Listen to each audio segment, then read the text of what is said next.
ఈరోజైతే ఎంతో రుచికరమైన ఎగ్ ఫ్రైడ్ రైస్ అయితే ప్రిపేర్ చేశాను జీడిపప్పు వేసి. టేస్ట్ అయితే చాలా బాగా అయితే వచ్చింది. ఎగ్, ఆనియన్ అలాగే జీడిపప్పు పెట్టుకుని రైస్ తింటుంటే టేస్ట్ అయితే చాలా అద్భుతంగా అయితే వచ్చింది. ఇప్పుడైతే ఇది ఎలా చేయాలో మీకైతే ప్రాసెస్ అయితే చూపిస్తాను. నా ఛానల్ అయితే సపోర్ట్ చేయండి. నా ఛానల్ వచ్చేసి వరలక్ష్మి కుకింగ్ విత్ వ్లాగ్. ప్రాసెస్లోకి అయితే వెళ్ళిపోవచ్చు. ముందుగా అయితే ఒక కళాయిని అయితే పెట్టుకొని ఆయిల్ అయితే వేసుకుని, ఆయిల్ హీట్ అయిన తర్వాత అయితే దానిలోకి కొద్దిగా జీడిపప్పును అయితే వేసుకున్నాను. దీనిలోకి కావాల్సిన పదార్థాలు అయితే క్యాబేజీ, టమోటా, అలాగే ఆనియన్స్, క్యారెట్, పచ్చిమిర్చి, కొత్తిమీర అయితే తీసుకున్నాను.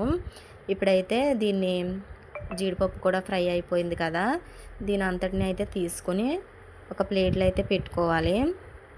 లాస్ట్లో అయితే యాడ్ చేసుకోవాలి జీడిపప్పు అయితే.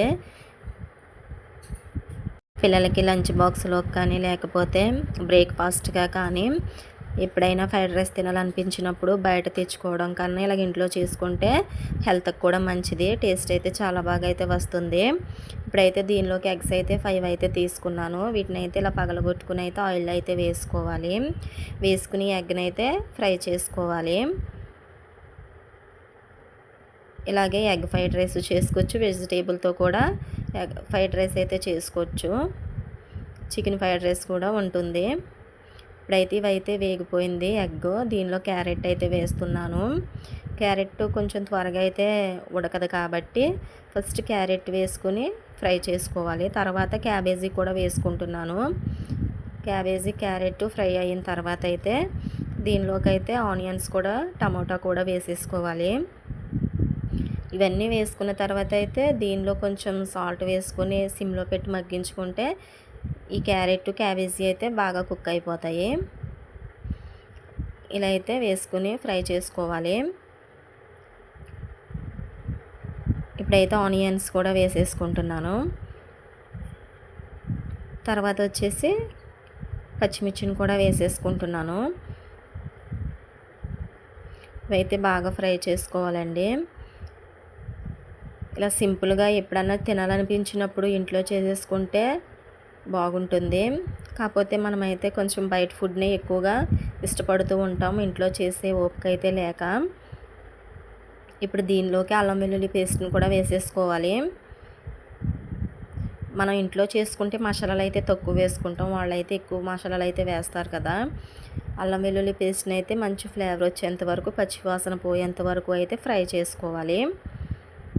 ఇలా ఫ్రై చేసుకున్నాక దీనిలోకి రైస్ అయితే నేను తీసుకున్నది అయితే మీకు అయితే చూపిస్తున్నాను. ఇదిగోండి రైస్ని అయితే తీసుకున్నాను నేను. తీసుకుని అయితే ఇలా చల్లార్చుకుంటున్నాను. ఇలా చల్లార్చుకుంటే రైస్ అయితే ఫ్రైడ్ రైస్ బాగుంటుంది. ఇప్పుడు దీనిలో కొంచెం పసుపు, అలాగే హోల్ గరం మసాలా ఉంటుంది కదా, దీన్ని అయితే 2 స్పూన్ల దాకా అయితే వేసుకున్నాను.